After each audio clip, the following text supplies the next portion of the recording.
नमस्कार दोस्तों, मैं विनय राजपूत आप सभी का हार्दिक स्वागत करता हूं जेपीएस के इस प्लेटफॉर्म पे। और आज मैं आपसे विटामिन्स पे बात करूंगा, लेकिन इससे पहले मैं आपको पिछले क्लासेस के बारे में कुछ ध्यान दिला दूं जो मैंने आपको पढ़ाया है। जैसे मैंने आपको बायोलॉजी में बेसिक्स पढ़ा दी, सेल बायोलॉजी मैंने पढ़ाया।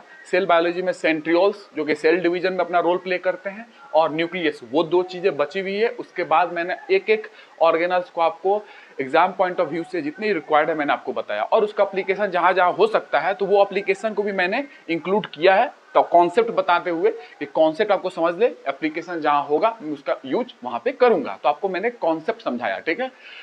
सेंट्रियोल्स और न्यूक्लियस पढ़ना बचा हुआ है, वो मैं आपको पढ़ा दूंगा। और उसके बाद अगर न्यूट्रिशन में बात करें तो मैंने न्यूट्रिशन में आपको कार्बोहाइड्रेट पढ़ाया, प्रोटीन पढ़ाया, एमिनो एसिड्स के बारे में बात किया, लिपिड्स फैट के बारे में बात किया, मैंने कोलेस्ट्रॉल के बारे में बात किया, जो कि लिपिड्स में भी मैंने पढ़ाया था आपको कोलेस्ट्रॉल वगैरह। लिपिड्स मैंने 3 टाइप बताई, सिंपल लिपिड्स क्या होते हैं, कंपाउंड लिपिड्स क्या होते हैं, डिराइव लिपिड्स क्या होते हैं, उनमें मैंने आपको पूरा बताया, ठीक है। मैंने विटामिन से स्टार्ट किया था। विटामिन में मैंने आपको बताया कि विटामिन कभी एनर्जी प्रोवाइड नहीं करते हैं, ठीक है। मिनरल भी कभी एनर्जी प्रोवाइड नहीं करता है, खनिज, और वाटर भी कभी एनर्जी प्रोवाइड नहीं करते हैं, लेकिन these are required in our body में हमें ये जरूरत होती है, बहुत इंपॉर्टेंट इनका रोल होता है, ठीक है। तो वो मैं आपसे विटामिन में एक एक करके डिस्कस कर रहा हूं। तो विटामिन में मैंने आपको विटामिन की हिस्ट्री की बात की, विटामिन नाम कैसे पड़ा, वो कॉन्सेप्ट आपको समझना जरूरी था, इसलिए मैंने आपको विटामिन के बारे में थोड़ी सी हिस्टोरिकल बैकग्राउंड बताया।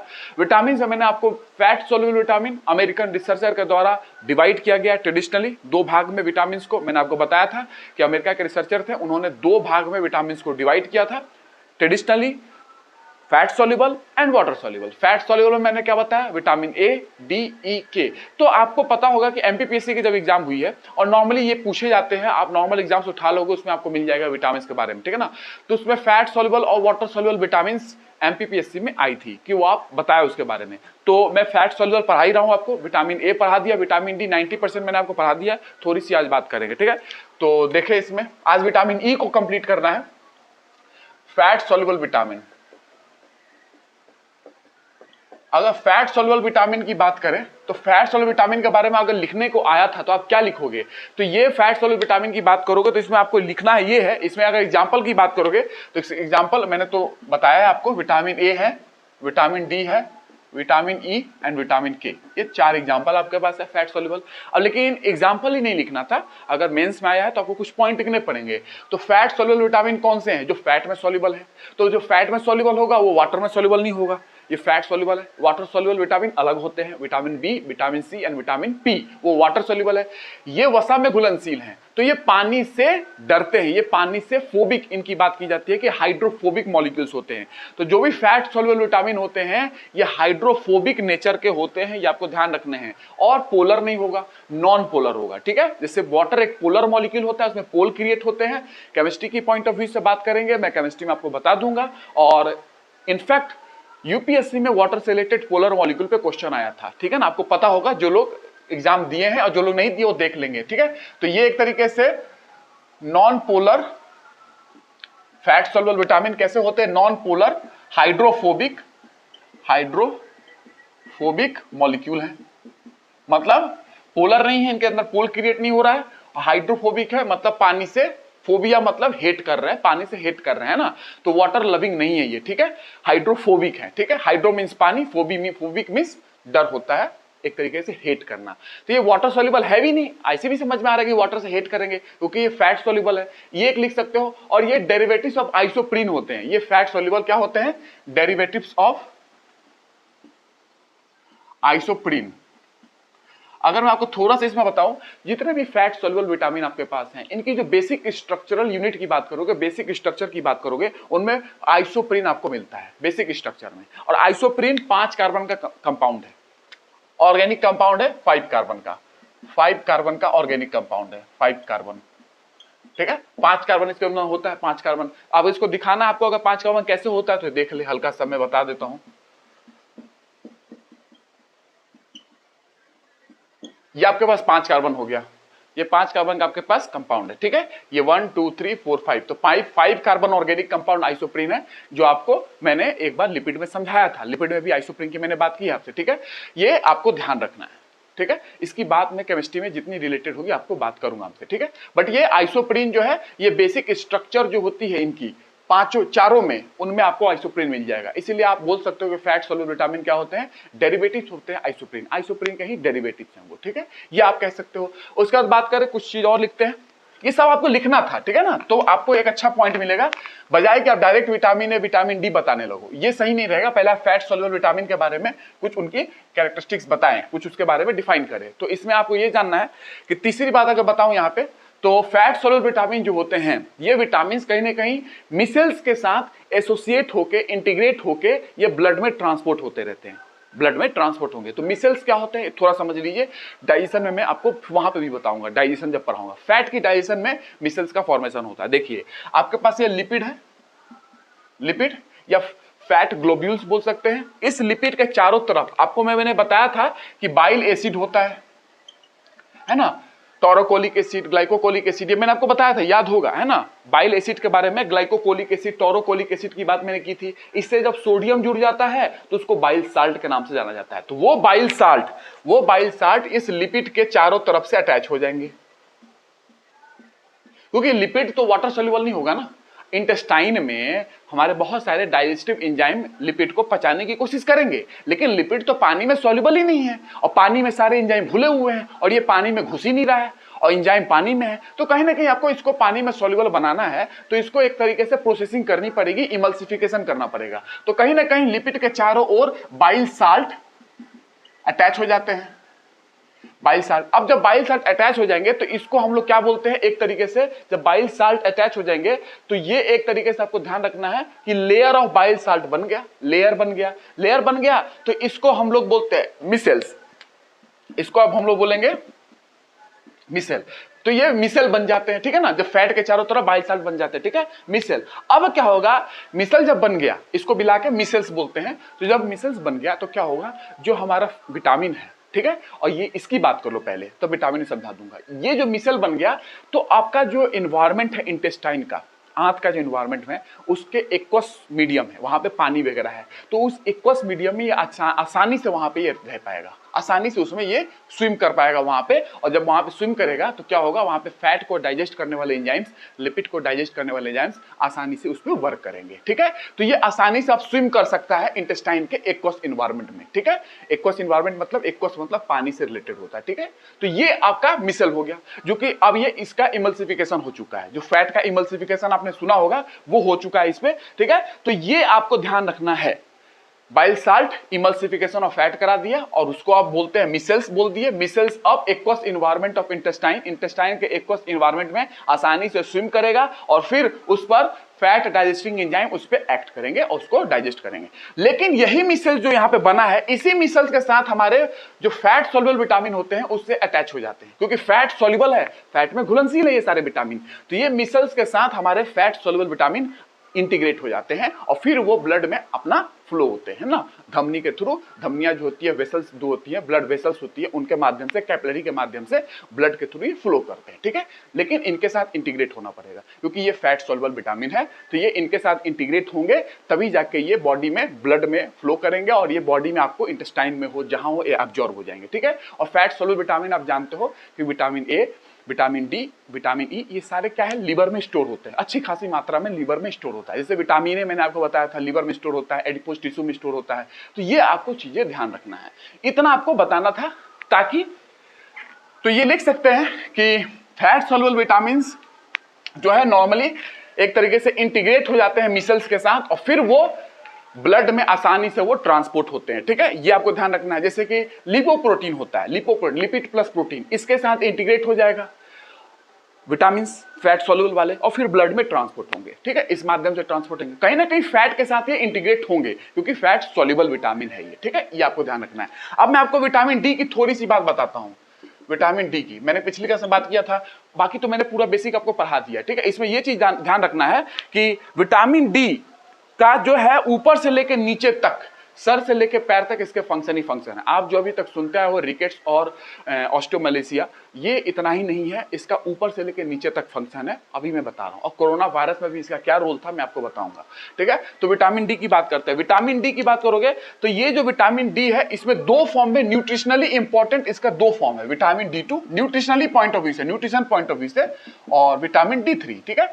इसको एर्गो कैल्सिफेरॉल, इसको कोलेकैल्सिफेरॉल, ये सब मैंने आपको बता दिया। अब इसकी बात करो तो vitamin D two and D three, ये अगर दोनों की बात करोगे तो ये विटामिन डी टू और डी थ्री ये यूटिलाइज आसानी से रैट्स में, रैट चूहों में और ह्यूमंस में आसानी से यूटिलाइज हो जाते हैं, ठीक है ना। लेकिन विटामिन डी टू जो बात करोगे चिक्स के अंदर चूजे जो होते हैं वो चिक्स के अंदर जो होते हैं, ये चिक्स के अंदर आपको ये इफेक्टिवली यूज नहीं हो पाता है, ध्यान रखना चिक्स के अंदर, ठीक है ना, ये आपको ध्यान रखना है। चिक्स के अंदर however chicks can not be use vitamin D two effectively, ये आपको ध्यान रखना है बस, इससे ज्यादा। और ये ह्यूमंस और रैट्स दोनों को आसानी से यूटिलाइज कर लेते हैं, लेकिन विटामिन डी टू चिक्स अच्छे से यूटिलाइज उसको नहीं कर पाते हैं, ठीक है। ये कभी भी आ जाए, यूटिलाइज कौन कर पा रहा है, अच्छे से नहीं कर पा रहा है, ठीक है।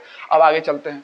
इसमें आगे आपको ये जानना है कि एक्टिवेशन ऑफ विटामिन डी मैंने आपको समझा दिया था, याद होगा। विटामिन डी एक्टिवेट कैसे होता है, सनलाइट पड़ेगी, अल्ट्रावायलेट बी रेडिएशन पड़ेगा स्किन पे, वहां पे 7 डिहाइड्रो कोलेस्ट्रॉल है स्किन के अंदर, वो कोलेस्ट्रॉल लीवर में जाएगा, लीवर में जाकर वहां रिएक्शंस होगी, वहां पे मेटाबोलाइज होगा, फिर फाइनली वहां से किडनी में जाएगा, किडनी में 125 डाइहाइड्रोक्सी कोलेकैल्सिफेरॉल बनेगा, वो एक active form of vitamin D होगी जिसको कैल्सीट्रायोल के नाम से भी जानते हैं। तो कैल्सीट्रायोल की फंक्शन पढ़ लेते हैं थोड़ा सा, जो मैंने जल्दी जल्दी बता दिया, ये मैंने आपको बता दिया है, इसलिए मैंने आपको जल्दी जल्दी उसको रिवाइज करा दिया। अब देखिए इसमें it helps in the brain, brain में बहुत हेल्प है कैल्सीट्रायोल, ये एक्टिव फॉर्म है विटामिन डी का, एक्टिव फॉर्म, ठीक है, ये आपको ध्यान रखना है कैल्सीट्रायोल।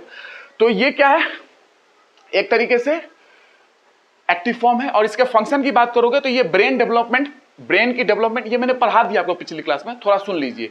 ब्रेन डेवलपमेंट एंड ब्रेन के फंक्शनिंग के लिए इंपॉर्टेंट है। ब्रेन में इन्फ्लामेशन अगर हो रही है उसको रोकेगा, पैराथायरॉयड हार्मोन जो होती है उसको रिड्यूस करेगा। पैराथायरॉयड ग्लैंड के जो हार्मोन होती है पैराथार्मोन, उसको भी रिड्यूस करता है, उसका कारण है। तो आप देख रहे हो ब्रेन में भी इसका फंक्शन है, और भी जगह ऊपर से लेते आओगे नीचे तक इसके फंक्शन है, पूरे बॉडी में सर से लेके पांव तक। हार्ट का फंक्शन है, हार्ट में फंक्शन करता है, ब्लड प्रेशर को रेगुलेट करता है, ठीक है। उसके साथ ब्लड वेसल्स, जो ब्लड वेसल्स होती है जो ब्लड कैरी करती है उसकी भी इंटीग्रिटी मेंटेन रखता है, ये आपको ध्यान रखना है। उसके साथ बात करें पैंक्रियाटिक बी सेल, पैंक्रियास का जो बी सेल होता है वो पैंक्रियास के बी सेल की फंक्शनिंग के लिए इंपॉर्टेंट है, और कहीं ना कहीं इंसुलिन के सिक्रीशन को इंड्यूस करता है। तो इंसुलिन जब आपकी बॉडी में होगी तो आपको ब्लड ग्लूकोज लेवल को मेंटेन रखेगा। तो कहीं ना कहीं ये अगर सिक्रीशन को मेंटेन कर रहा है, इंड्यूस कर रहा है इंसुलिन के सिक्रीशन को, तो कहीं ना कहीं ये आपको डायबिटीज से बचा रहा है, ठीक है, जो मधुमेह होती है उससे बचा रहा है। ये सारे पॉइंट्स मैंने आपको पिछले क्लास में बताया था, ठीक है। कैल्शियम रीअब्जॉर्प्शन, कुछ पॉइंट लिख देता हूं। कैल्शियम रीअब्जॉर्प्शन, कैल्शियम को रीअब्जॉर्ब कराता है विटामिन डी, ठीक है, ये आपको ध्यान रखना है। उसके बाद बात करें कैल्शियम अपटेक इंप्रूव, कैल्शियम का जो अपटेक है बॉडी में उसको इंप्रूव करता है, ये लिख सकते हैं कैल्शियम अपटेक इंप्रूव करता है, ठीक है, कैल्शियम अपटेक इंप्रूव करता है। उसके साथ reduce colon cancer, colon cancer को रिड्यूस करता है, रिड्यूस्ड कोलोन कैंसर। कोलोन क्या है, डाइजेशन आपको पढ़ाऊंगा, सीकम कोलोन रेक्टन, वहां पे बात करूंगा। कोलोन कैंसर को रिड्यूस करता है, कम करता है। उसके बाद आगे चले, डिक्रीज करता है सेल के प्रोलिफरेशन को, सेल प्रोलिफरेशन मतलब सेल जो डिवाइड कर रही है तो डिवाइड करते जा रही है, तो एक तरीके से कहीं ना कहीं वो कैंसर सेल हो जाती है जो अनलिमिटेड डिवाइड करती है ना, जिसका डिवीजन रुक ही नहीं रहा है, वो डिवाइड करते जा रही है, एक ऐसी गाड़ी जिसका ब्रेक फेल हो चुका है, इस टाइप की बात मान समझ सकते हो कैंसर सेल को। तो ये सेल के प्रोलिफरेशन को भी रिड्यूस करता है, सेल की जो डिवीजन हो रही है उसको भी रिड्यूस करता है, डिक्रीज करता है, और मेटास्टेसिस को भी, मेटास्टेसिस ये क्या है, बहुत इंपॉर्टेंट फीचर है कैंसर सेल का। कैंसर सेल जहां भी बनते हैं वहां ट्यूमर होता है, वहां से टूट के वो सेल पूरे बॉडी में ब्लड के माध्यम से फैल जाते हैं, जहां पे भी वो जाएंगे वहां पे वो फिर से वहीं पे जाके वहां पे ट्यूमर बना देंगे, ठीक है। तो मेटास्टेसिस बहुत ही खतरनाक स्टेज होती है, तो उसको भी ये कम करता है ताकि कैंसर से आप बच पाओ, अलग अलग जगह पे ट्यूमर ना हो पाए, ठीक है, ये आपको ध्यान रखना है। उसके बाद बात करें मसल की ग्रोथ के लिए इंपॉर्टेंट है, और एक बात और, यूट्राइन कैंसर जो होती है ना उसके लिए भी इंपॉर्टेंट है, यूट्रस की कैंसर, फीमेल में यूट्रस की कैंसर के लिए भी इंपॉर्टेंट है, ठीक है। मसल की ग्रोथ के लिए विटामिन डी, कैल्सीट्रायोल आपका फंक्शन रोल प्ले करता है। इम्यून फंक्शन, इम्यून फंक्शन में भी रोल प्ले करता है, एंटी इंफ्लामेटरी है, इन्फ्लामेशन को भी रोकता है, एंटी इंफ्लामेटरी है, एंटी माइक्रोबियल है, एंटी माइक्रोबियल मतलब माइक्रोस को भी क्या कर रहा है, रोक रहा है, तो एंटी माइक्रोबियल है, एंटी इंफ्लामेटरी है, ये सारी चीजें आप लिख सकते हैं, ठीक है। और उसके बाद बात करें तो स्किन कैंसर को भी कम करता है, ये लिख सकते हैं, स्किन कैंसर को भी कम करता है, ये स्किन कैंसर को भी कम करता है, ये आपको ध्यान रखना है, ठीक है। बोन की ग्रोथ को मेंटेन करता है, मिनरल डेंसिटी जो आपके बोन के अंदर है बॉडी में उसको भी मेंटेन करता है, ये मिनरल डेंसिटी खनिज का जो घनत्व है उसको भी मेंटेन करता है, ठीक है। आगे चलते हैं, ये कैल्सिट्रायोल जो आपका विटामिन डी का एक्टिव फॉर्म है, उसके फंक्शन मैंने आपको समझाया, ठीक है। तो अभी आप तक जो रिकेट्स वगैरह समझते रहते हो ना, सिर्फ उतना नहीं है, देख लो सर से लेकर पांव तक इसके फंक्शन है विटामिन डी के, ठीक है ना। आगे चलते, इसमें आगे ये समझना आपको कि डाइटरी सोर्स तो मैंने पिछली क्लास में आपको बता दिया क्या क्या इसमें डाइट में खाना चाहिए आपको जिससे विटामिन डी आपको मिल जाए, ठीक है। आगे चलते हैं, इसकी हाइपर विटामिनोसिस की बात करता हूं। अगर आपने विटामिन डी ज्यादा कंटेंट ले लिया, हाइपर विटामिनोसिस, ठीक है ना, तो टॉक्सिक हो जाता है ये, है ना, टॉक्सिसिटी कर देती है बॉडी के अंदर। जो टॉक्सिक नेचर के भी होते हैं ये विटामिन, फैट सॉल्युबल नॉर्मली, अगर आप इसको ज्यादा मात्रा में ले रहे हैं बॉडी में। तो हाइपर विटामिनोसिस क्या है, अगर बच्चे जो भी रिकमेंडेड डाइटरी अलावेंस है, जो भी रिकमेंड किया गया है कि पर डे आपको इतना विटामिन डी लेना है, अगर बच्चे उससे 5 गुना ज्यादा ले लेते हैं तो बच्चों में हाइपर विटामिनोसिस हो जाता है, 5 टाइम्स अगर ज्यादा ले लेते हैं, ठीक है ना। अगर एडल्ट की बात करोगे, वयस्क लोगों को, तो वो अगर रिकमेंडेड डाइटरी अलावेंस जो भी उनको पर डे लेना है विटामिन डी, अगर उससे वो 10 गुना ज्यादा ले रहे हैं तो उनमें हाइपर विटामिनोसिस हो जाएगा एडल्ट में, और ये चिल्ड्रन में, है ना, बच्चों में हो जाएगा, ठीक है। ये हो गया। अगर हाइपर विटामिनोसिस हो गई आपको तो फिर क्या होगा, आपकी जो सॉफ्ट टिश्यू होती है, जो आपके उत्तक है, उनकी कैल्सिफिकेशन हो जाएगी, यानी कि उनमें कैल्शियम डिपॉजिट होने लगेंगे, ठीक है। तो कैल्सिफिकेशन ऑफ सॉफ्ट टिश्यू, अगर आपकी हाइपर विटामिनोसिस आप में हो गया, आपने विटामिन डी को ज्यादा ले लिया, तब की बात कर रहा हूं, ठीक है। आपकी ग्रोथ रिटार्डेशन हो जाएगी, ग्रोथ रिटार्ड कर जाएगी, ठीक है। और एक्सेस जो कैल्शियम होगी, क्योंकि विटामिन डी ज्यादा हो चुका है तो एक्सेस कैल्शियम भी आपके बॉडी में हो जाएगी, तो एक्सेस कैल्शियम जो है बॉडी से एक्सक्रीट आउट होगी with the help of kidney. जब किडनी से एक्सक्रीट आउट होगी वो, तो किडनी स्टोन बनने के चांसेस ज्यादा रहेंगे। उसको किडनी स्टोन भी बोलते हैं, किडनी कैलकुलाई भी बोलते हैं, किडनी कैलकुलस भी बोलते हैं, और किडनी कंक्रीशन के नाम से भी जाना जाता है, ठीक है। उसके भी चांसेस हो जाते हैं ज्यादा। तो लिख सकते हैं यहां पे कि excess calcium excretion, excess calcium excretion किसके वाया, किसके थ्रू, किडनी के थ्रू, वाया द किडनी। इसके कारण किडनी स्टोन आपको होने के चांसेस है। इसी को किडनी स्टोन को kidney concretion, kidney calculi, kidney calculus के नाम से जाना जाता है, ठीक है। ये आपको ध्यान रखना है। कैल्शियम ऑक्सिलेट वगैरह का नाम आपने सुना होगा, उसकी बात मैं आपसे कर लूंगा, बस अभी समझते जाइए धीरे धीरे। हेडक वगैरह भी हो सकता है एक्सेस में ले रहे हैं तो, headache, muscle weakness, muscle week हो जाएगी आपकी, है ना, ढीली पड़ जाएगी, मसल वीकनेस। एक्सेस विटामिन का देखिए, जितना विटामिन आपके लिए शरीर के लिए अच्छा है उतना ही हानिकारक भी है, उतना ही आपके लिए टॉक्सिक भी हो जा रही है। देखिए कितनी खतरनाक इफेक्ट है आपके बॉडी में, कितनी डेंजरस इफेक्ट है इसकी, ठीक है ना। मसल वीकनेस, फटीग कराता है, दर्द होगी आपको शरीर में, फटीग होगी। और उसके साथ बात करें तो एक्सेसिव थर्स्ट, प्यास ज्यादा लगेगी, एक्सेसिव थर्स्ट, ये आपको ध्यान रखना है। ये बेसिक चीज है जब आप ज्यादा ले रहे हो, ठीक है। अब आगे चलते हैं। ये आपने देखा जब हाइपर विटामिनोसिस हो जाए विटामिन डी का,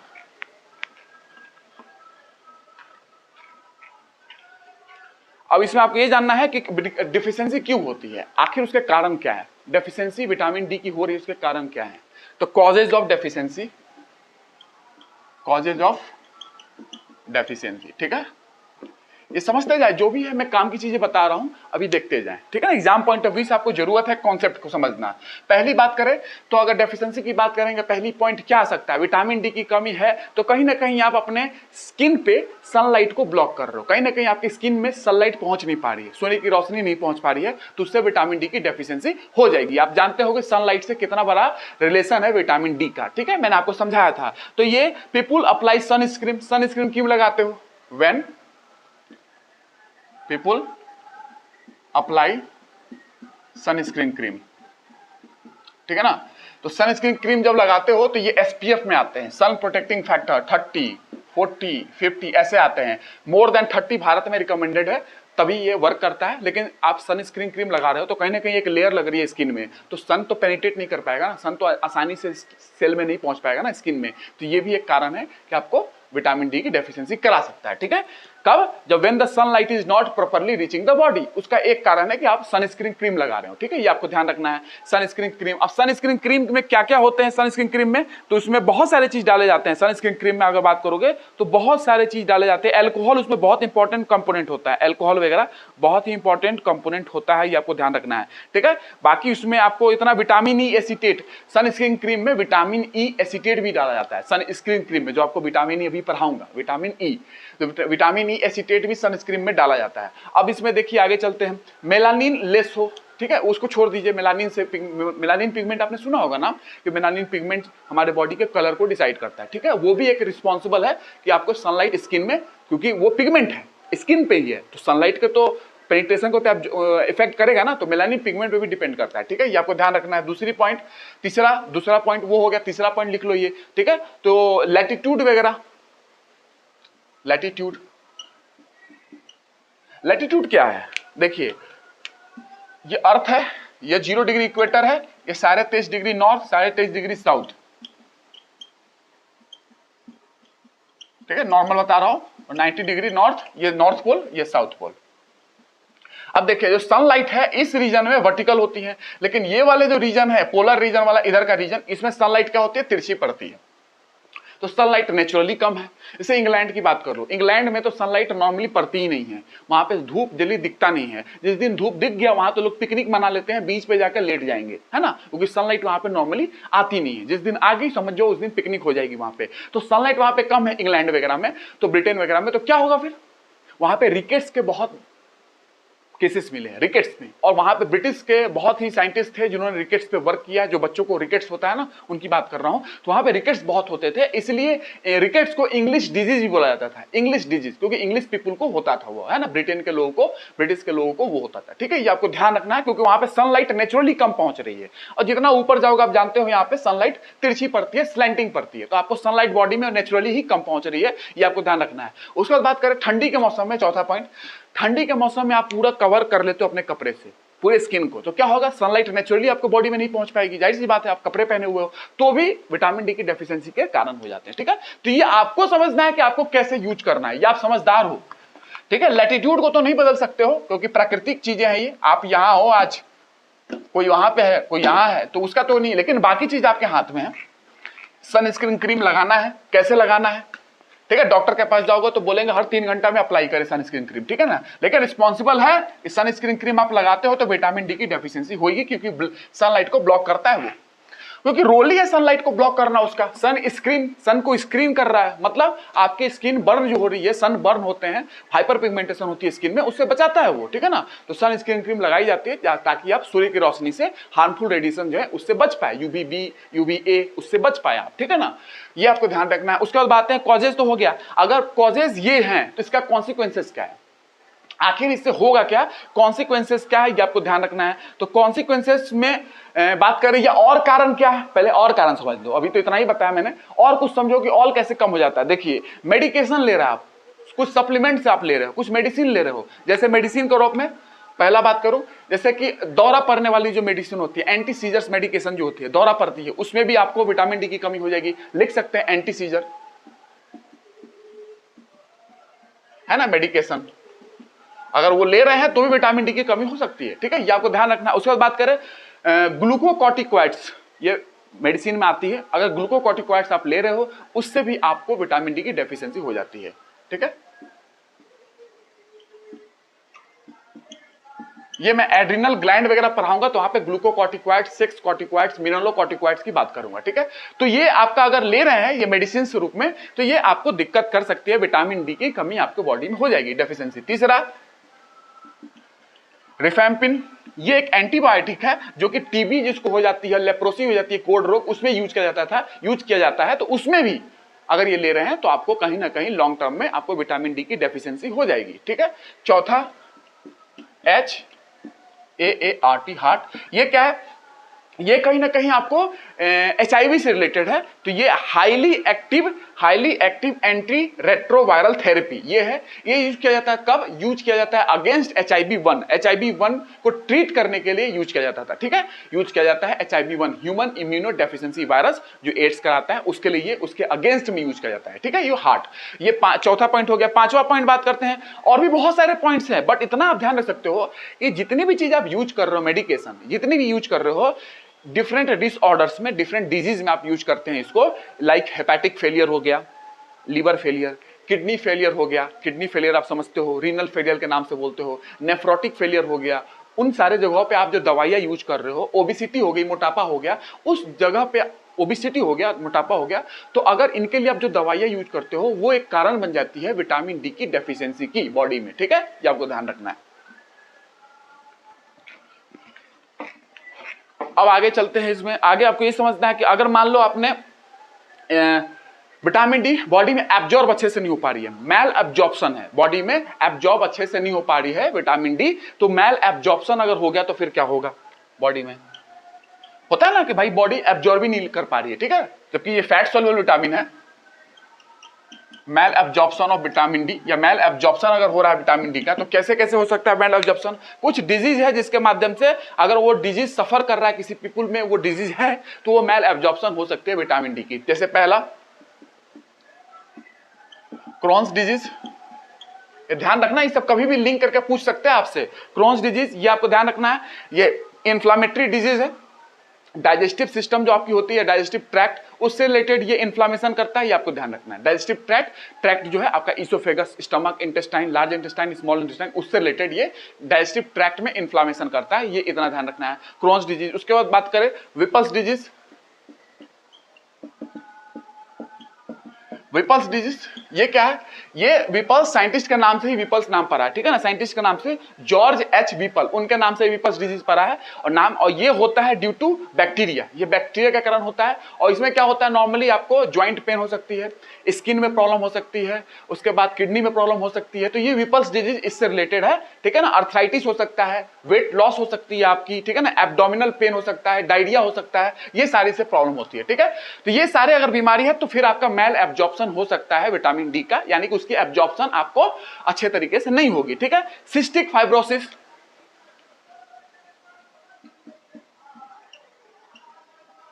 सीलिएक डिजीज,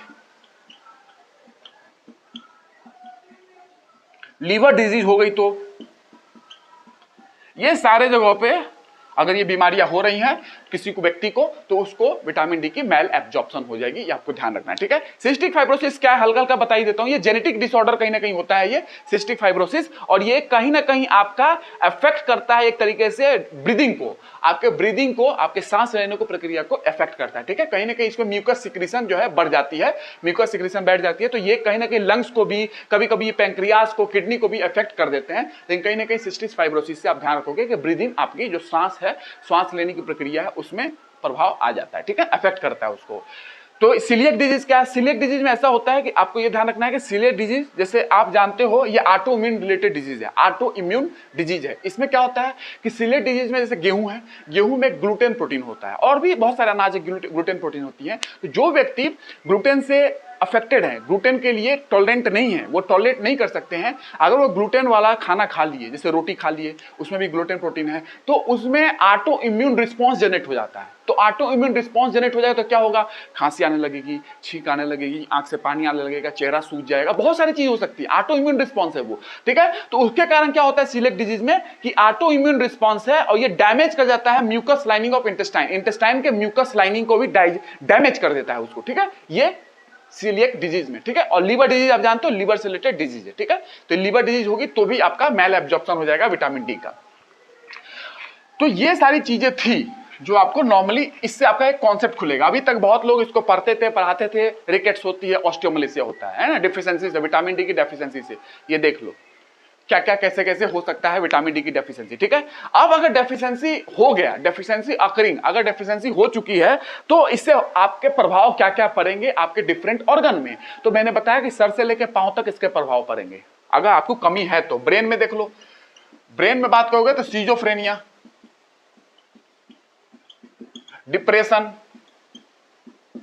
अब डिप्रेशन के कारण वही नहीं होता है कि लोग चिंता में है, अब न्यूट्रिशन की कमी है तो फिर समझ सकते हो वैसे भी डिप्रेशन हो सकते हैं। ब्रेन में हो गया। उसके बाद बात करें कार्डियोवैस्कुलर सिस्टम में बात करें, कार्डियोवैस्कुलर सिस्टम में बात करें तो क्या हो सकता है, हार्ट से रिलेटेड बात कर रहे हैं, हृदय से रिलेटेड बात कर रहे हैं, तो इसमें आपको हाई बीपी हो सकता है, हाई बीपी, ब्लड प्रेशर ज्यादा, मतलब हाइपरटेंशन हो जाएगा। उसके बाद बात करें बीपी के अलावा और क्या हो सकता है आपको, एक तरीके से coronary heart disease, coronary heart disease हो सकती है, लिख सकते हैं कोरोनरी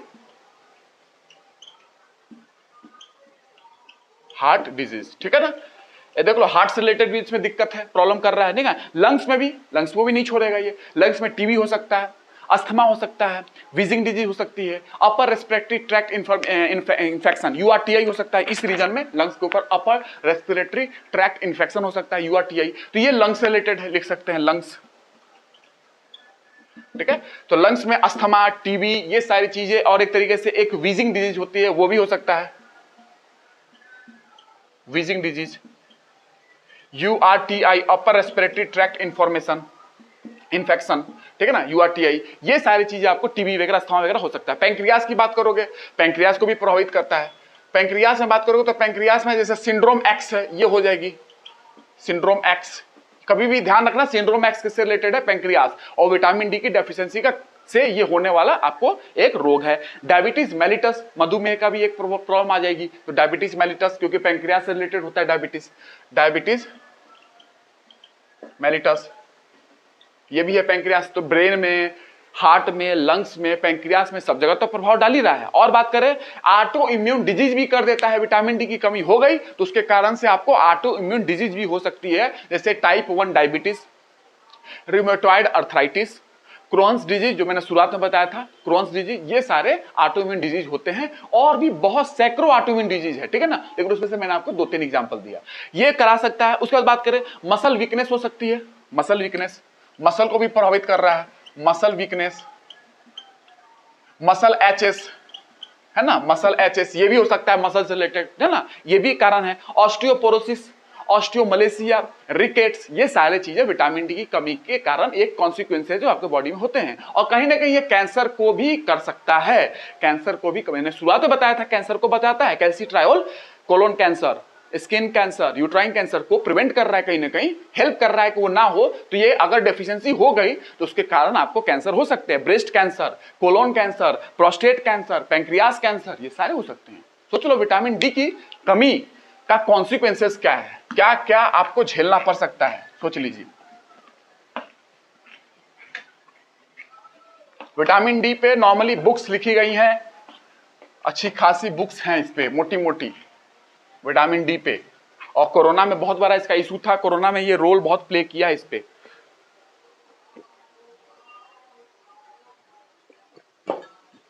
ठीक है, अब विटामिन डी डेफिशिएंसी चिल्ड्रन की बात कर लेते हैं, बच्चों में रिकेट्स समझा देता हूं, ऑस्टियोमलेशिया बता देता हूं, दो इंपॉर्टेंट आपको। रिकेट्स,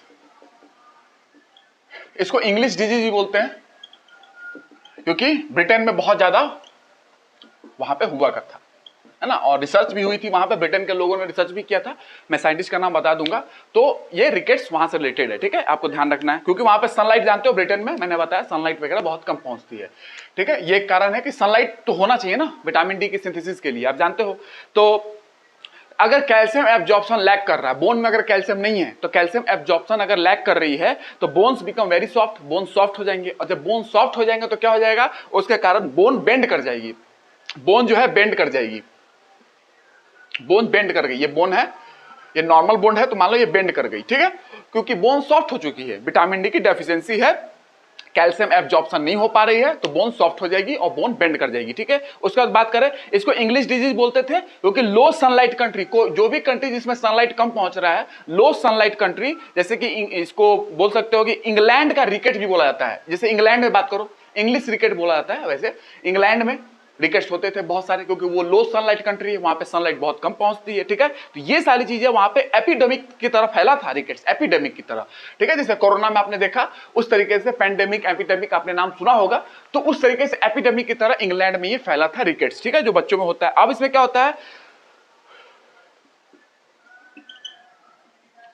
पहला एक चीज दिखेगा रिकेट्स में, बो लेग्स आर कॉज्ड, है ना, तो तीर धनुष आप जानते होंगे, तो बोलेक्स धनुष की तरह एक तरीके से ये पैर हो जाती है, मुड़ जाती है ऐसा, ठीक है ना। इस तरीके से बच्चे का पैर ऐसा सीधा है, ऐसे मुड़ जाएगा ये, क्योंकि बोन बहुत सॉफ्ट हो चुकी है, ये चीज है। उसके बाद कर्व बोन्स, बोन कर्व हो जाएंगे, वो तो मैंने बता ही दिया। उसके बाद बोनी नेकलेस, है ना, ऐसा लगेगा जैसे कि बोन यहाँ का जो है ना, ये वाली बोन नेकलेस की तरह, जैसे औरतें जो फीमेल्स होती हैं जैसे जेवरात पहनती हैं, है ना, वो अपना जो भी पहनती हैं, जो नॉर्मल उनका जो पहनने के लिए होता है, हीरे जवाहरात जो भी पहनती हैं, उस तरीके का ये बोनी नेकलेस दिखने लगेगा, ठीक है ना। तो ये इस तरीके का दिखने लगता है, ये रिकेट्स जो हड्डियां होती है उस तरीके से दिखने लगेगा, कुछ पहन के बैठे हो, जैसे लोग पहनते हैं ना ये पूरा, उस तरीके से ये बोनी नेकलेस की तरह लगता है, ठीक है ना, बोनी नेकलेस।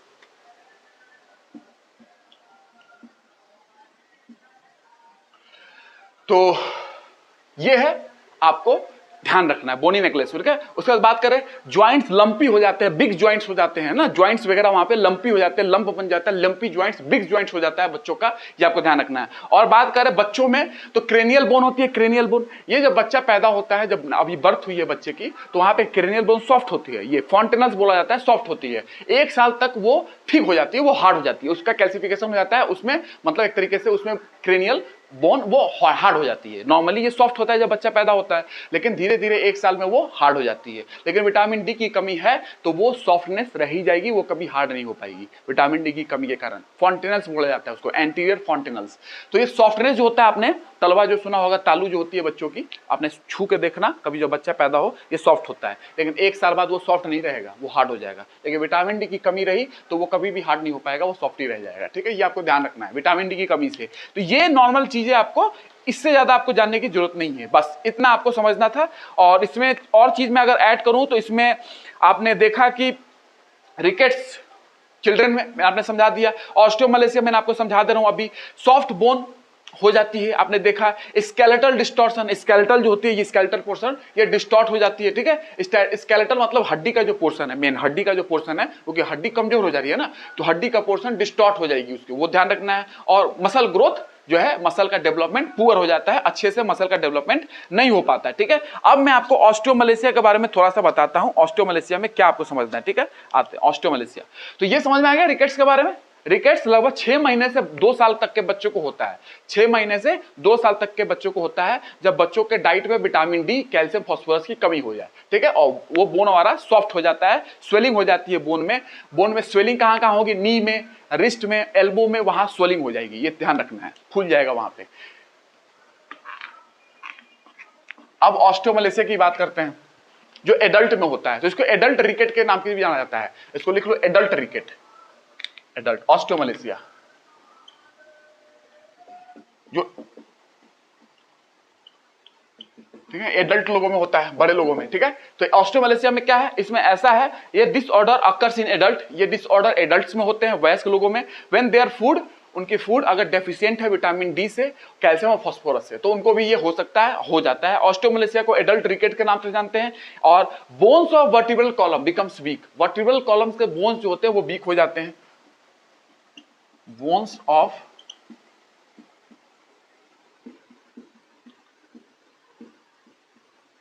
बिकम्स वीक, कमजोर हो जाते हैं, ठीक है। ध्यान से सुनते जाइए और इसको ध्यान रखिएगा कि वर्टिब्रल कॉलम के जो बोन्स होते हैं, ये बात करूंगा, वर्टिब्रल कॉलम, वर्टिब्रा होता है, आपको आपने सुना होगा पीछे की ओर, तो वो जो है वर्टिब्रल कॉलम गर्दन से नीचे जो आ रही है पीछे, वो जो वर्टिब्रल कॉलम है वो वीक हो जाती है, उसके बोन्स, ठीक है, ये आपको ध्यान रखना है। उसके बाद बात करें तो pelvic and other bones, pelvic ये जो रीजन होता है यहाँ का पेल्विक रीजन, और कुछ बोन्स वो भी सॉफ्ट हो जाती है, और जानों को सॉफ्ट होगी तो जाहिर सी बात है बेंड, जो बेंड कर जाएगी बोन, और बेंड करने के साथ साथ डिस्टॉर्ट हो जाएगी, पूरी स्केलेटल सिस्टम में आपकी डिस्टॉर्ट हो जाती है, ठीक है। तो ये आपको ध्यान रखना है, बस स्केलेटल सिस्टम आपका पूरा डिस्टॉर्ट हो जाता है, क्योंकि बोन सॉफ्ट हो गया है, क्योंकि कैल्शियम जो आपकी बॉडी में है वो एब्जॉर्ब अच्छे से नहीं हो पा रहा है, क्योंकि विटामिन डी की डेफिशिएंसी है, और विटामिन डी नहीं रहेगा तो कैल्शियम एब्जॉर्प्शन आपको बॉडी में अच्छे से नहीं होगा, ये मैंने आपको बता दिया है, ठीक है। तो विटामिन डी की कमी हो जाएगी तो कैल्शियम एब्जॉर्प्शन नहीं होगा। आगे चलते हैं, आगे आपको क्या समझना है। अब आपको बचा है विटामिन डी की थोड़ी सी बात और कर लूं कि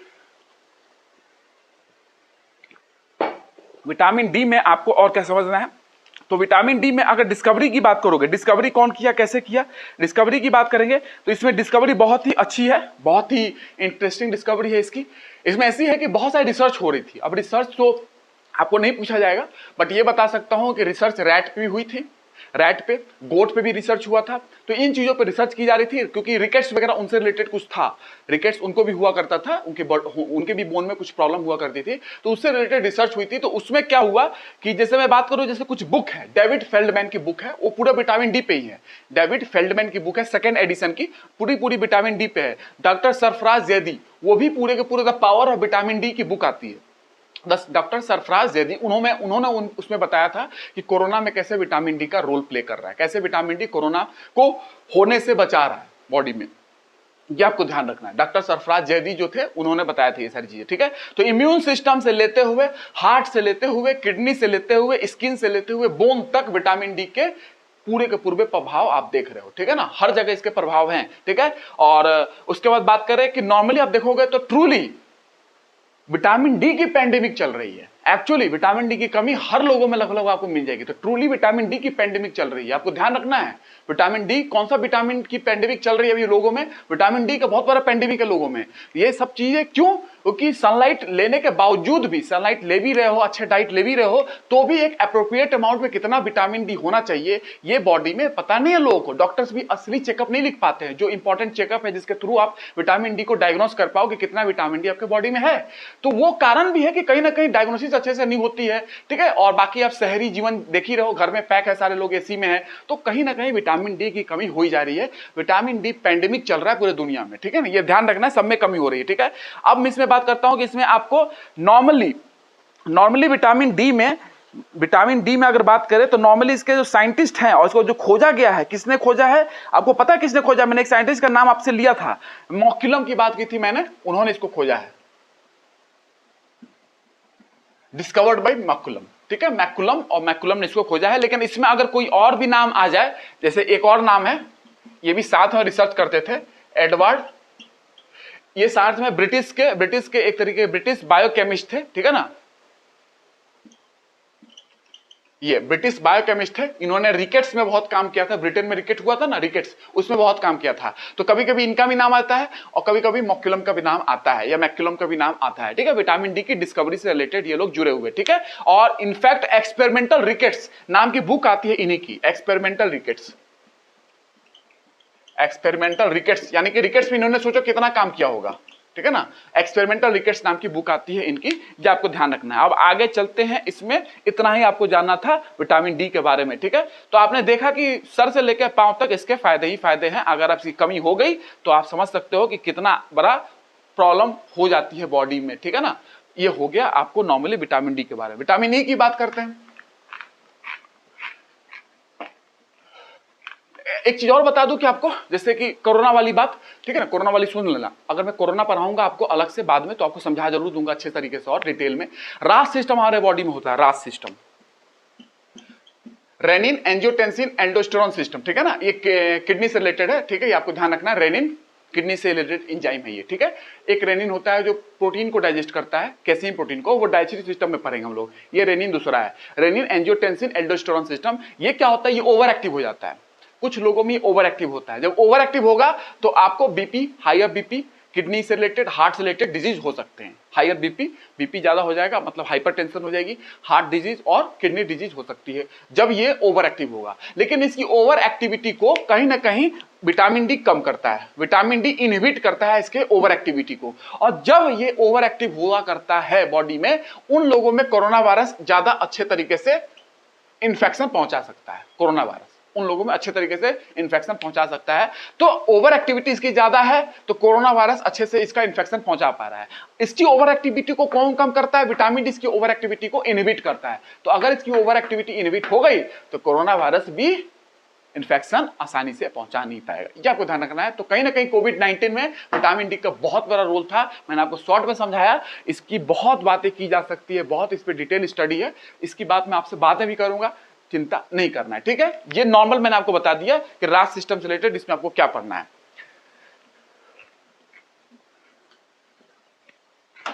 अब आगे चलते हैं, इसे विटामिन ई की बात करते हैं।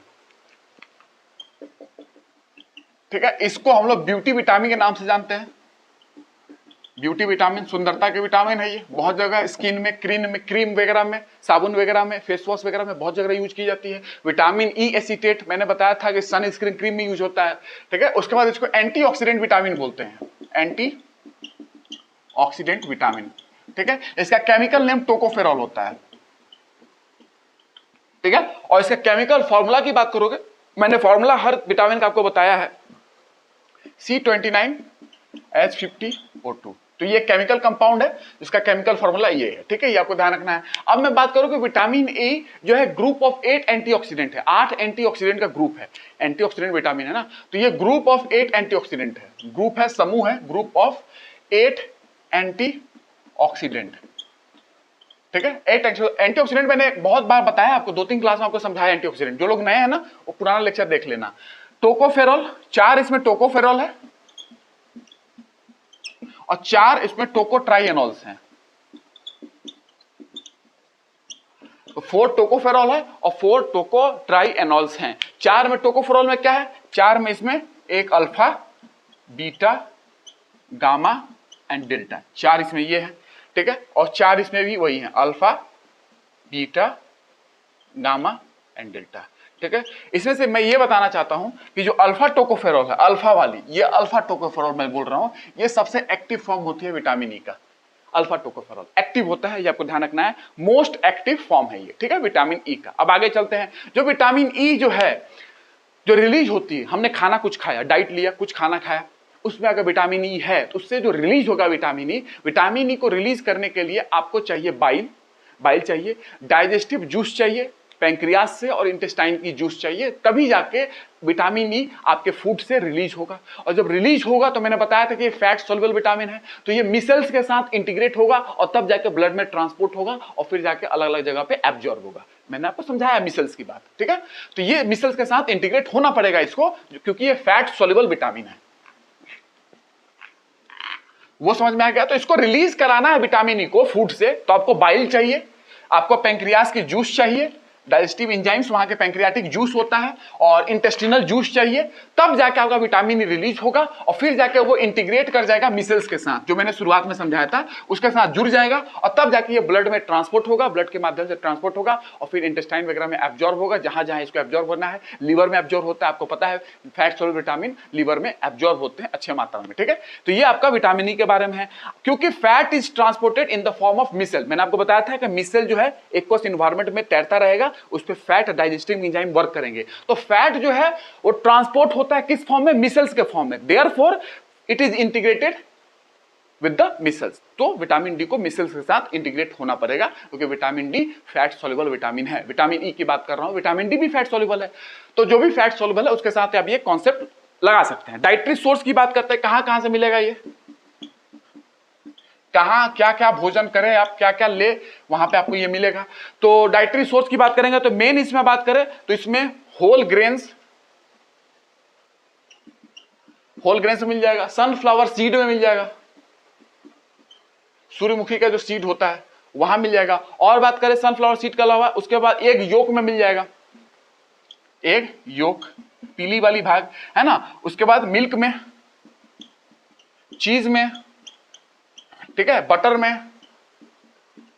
तो मिल्क में, चीज में, बटर में ये टोकोफेरॉल जो है आपका ब्यूटी विटामिन जो है, एक तरीके से इसको फर्टिलिटी विटामिन बोलते हैं, याद रखना, फर्टिलिटी विटामिन भी इसको बोला जाता है। ठीक है ना, मैं अभी समझाऊंगा फर्टिलिटी क्या होती है। तो ये बटर वगैरह में मिल रहा है, आप देख रहे हो, चीज में मिल रहा है, एग में मिल रहा है। ग्रीन वेजिटेबल्स में तो अच्छे खासा मिलेगा, लीफी ग्रीन वेजिटेबल्स, पत्ते वाले जो वेजिटेबल्स होते हैं जो भी, उसमें अच्छे खासे मात्रा में आपको विटामिन ई मिल जाएगा। और उसमें बात करें आपका पॉली अनसैचुरेटेड प्लांट ऑयल्स, पूफा वगैरह आपने नाम सुना होगा, तो पूफा वगैरह में भी मिलता है। पूफा में मैंने बताया था आपको, वैसे एक बार पूरा मैंने समझाया आपको, पॉली अनसैचुरेटेड प्लांट ऑयल्स। ठीक है, मार्जरीन में मिल जाएगा, है ना, ये बटर का ही एक फॉर्म होता है, मक्खन का ही एक फॉर्म होता है, जो मैंने आपको बताया था एक बार पिछली क्लास में, मार्जिन में मिल जाएगा। ठीक है, उसके बाद बात करें व्हीट जर्म में मिल जाएगा, व्हीट जर्म, ये सारे उसके सोर्स हैं। ठीक है, होल ग्रेन हो, व्हीट जर्म हो, और नट्स की जब बात आएगी, नट्स की जब भी बात आएगी तो आप एलमंड का नाम लेना, एलमंड, ठीक है ना, बादाम का नाम लेना, एलमंड में मिल जाएगा। अच्छे खासे मात्रा में विटामिन वहां एलमंड में होता है, ये आपको ध्यान रखना है, ये इंपॉर्टेंट है ये, ठीक है। अब आगे चलते हैं, ये आपने समझ लिया कि कहाँ कहाँ इसके सोर्स हैं, ठीक है। तो ऑयल, मिल्क, चीज, बटर, एग, सब जगह आपको ये मिल जाए। आप देखो इसमें ये तो सोर्सेस हो गए, कहाँ कहाँ से विटामिन ई मिलेगा आपको। अब इसमें क्या समझना है, देखो आपने क्या क्या समझ लिया, इस विटामिन ई की बेसिक चीज आपने समझ ली, कितने टाइप्स वगैरह होते हैं, इसके सोर्सेस समझ लिया आपके, इसके फंक्शन समझिए। फंक्शन क्या है इसके विटामिन ई के, देखिए एंटी स्टरलिटी विटामिन है ये। फंक्शन की बात करते हैं, ठीक है। इसका कार्य क्या है बॉडी में, एंटी स्टरलिटी विटामिन, एंटी स्टरलिटी विटामिन है, इसकी बात मैं करूंगा। स्टरलिटी क्या होती है, एंटी ऑक्सीडेटिव होती है, anti oxidative for membrane lipids, जो सेल मेम्ब्रेन होता है ना उसकी लिपिड्स की बात कर रहा हूं, तो उसको ऑक्सीडाइज होने से बचाता है, एंटी है। मेम्ब्रेन लिपिड्स जो होती है, सेल मेम्ब्रेन की जो लिपिड्स होती है उसको ऑक्सीडाइज होने से ये बचाता है, ठीक है। स्किन में केराटिनाइजेशन को रिड्यूस करता है, रिड्यूस करता है स्किन की केराटिनाइजेशन को,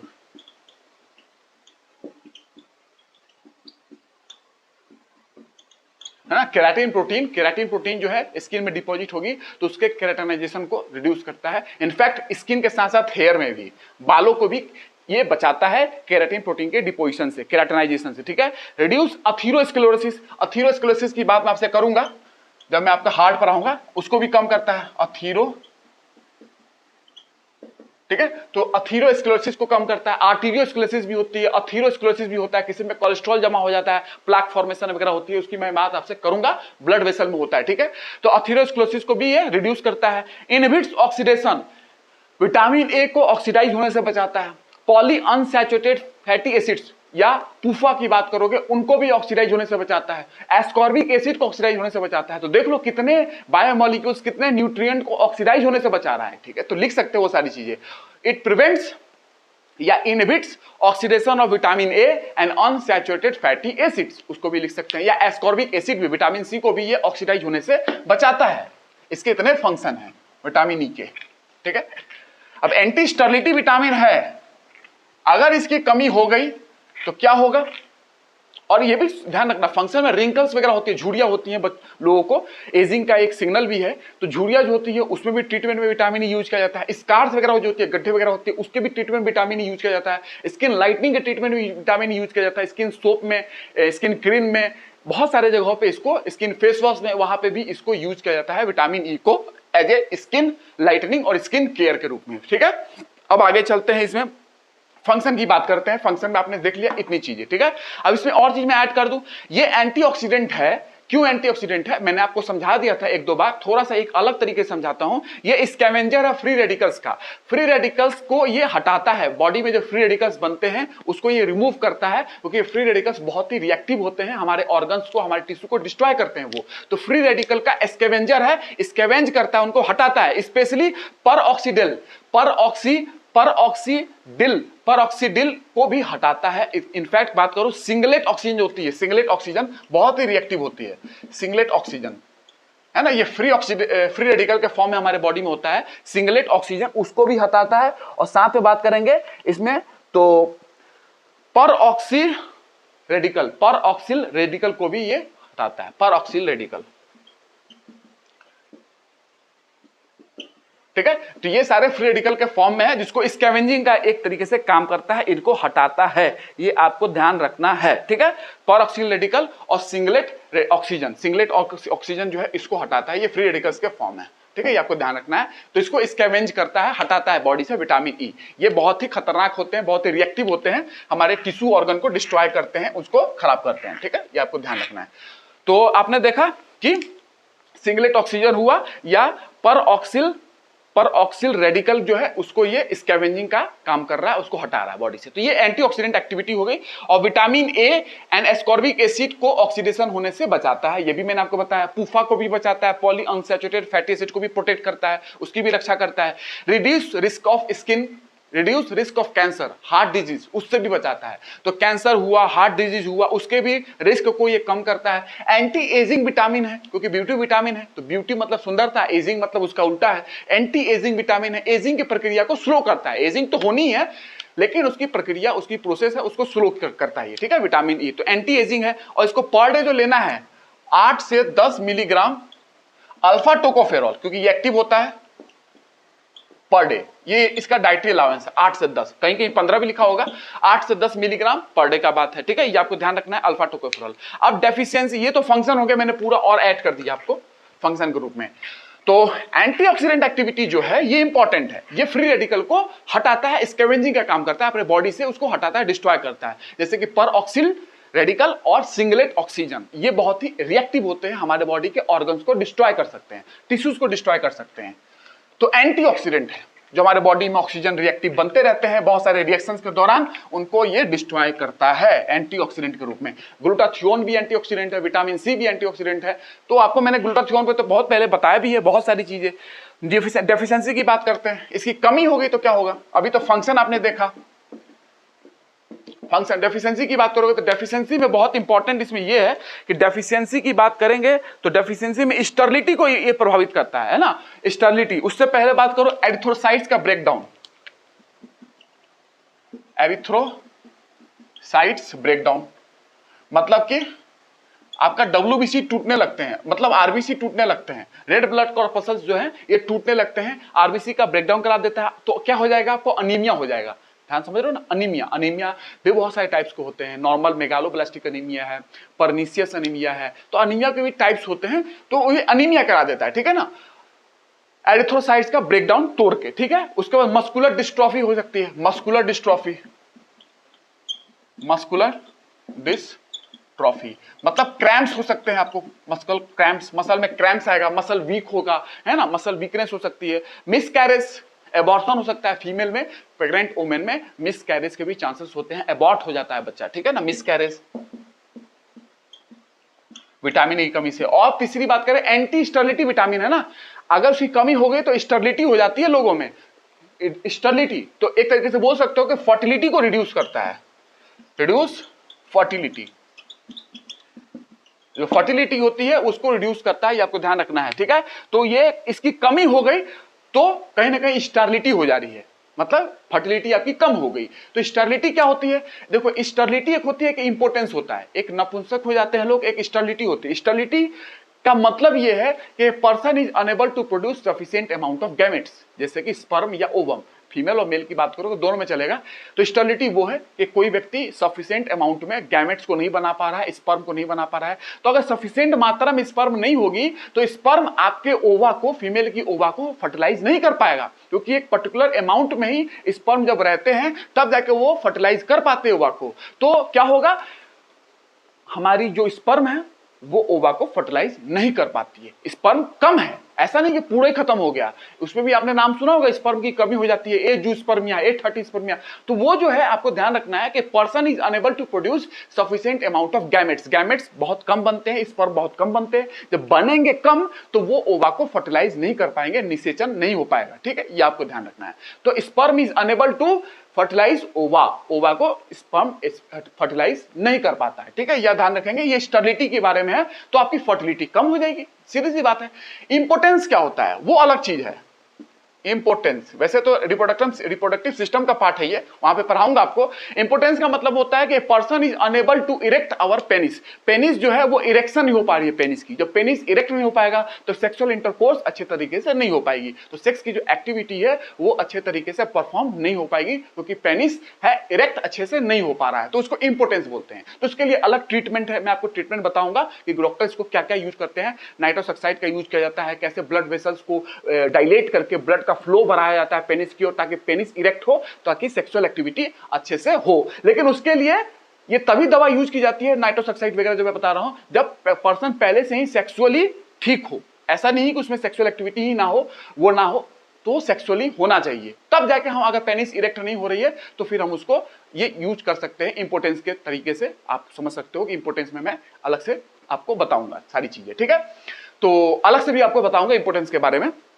ये इंपोर्टेंस नॉर्मल आप समझ चुके हो, पेनिस इरेक्ट नहीं हो पा रही है तो सेक्सुअल इंटरकोर्स अच्छे से नहीं हो पा रहे हैं, और फर्टिलिटी कम है मतलब गैमेट सफिशिएंट मात्रा में नहीं बन रहे हैं तो वो ओवा को फर्टिलाइज नहीं कर पाएगा। ठीक है, ये आपको ध्यान रखना है। ये नॉर्मल डेफिशिएंसी की बात है, ये आप समझ चुके हो। अब इसमें न्यूरोलॉजिकल सिम्टम क्या है, ब्रेन से रिलेटेड भी सिम्टम है। आपकी कोऑर्डिनेशन इंपेयर्ड हो जाएगी, ब्रेन की जो कोऑर्डिनेशन है, कोऑर्डिनेशन सिस्टम आप जानते होंगे कि कोऑर्डिनेशन जो ब्रेन की है वो इंपेयर्ड हो जाएगी, वो सही नहीं रह पाएगी, वो इंपेयर्ड हो जाएगी। उसके बाद बात करें मसल वीक हो ही रहा है, उसके बाद बात करें कार्डियोवैस्कुलर डिजीज, हार्ट से रिलेटेड डिजीज जो है वो भी इसके चांसेस बढ़ जाते हैं डेफिशिएंसी में। और विजुअल स्कोटोमास भी हो जाती है। ये देखो ये क्या है, विजुअल, ये क्या होता है, आपको जो फील्ड विजन है, फील्ड विजन जो है ना, जितना दूर आप देख पाते हो वो विजन कम हो जाती है। ये ध्यान रखना है, मतलब यहां से देख रहे हो तो इस साइड का नहीं दिख रहा है, ऐसा फील्ड विजन कम हो जाती है आपकी। ठीक है, तो ये इसमें ऐसा है कि विजुअल फील्ड डिफेक्ट के नाम से जाना जाता है। विजुअल फील्ड डिफेक्ट है एक तरीके से, ये ब्लाइंड स्पॉट बन जाते हैं आंखों में, उसके कारण आपका विजुअल जो दिखता है ना, ये जो रीजन है ना फील्ड का, वो आपका बाहर का रीजन नहीं दिख पाता है। ठीक है, तो ये आपका विजुअल स्कोटोमास के नाम से जाना जाता है, जो विटामिन ई की डेफिशिएंसी में होती है। ठीक है, तो ये आपको ध्यान रखना है। बस ये बेसिक चीजें थी विटामिन ई के बारे में।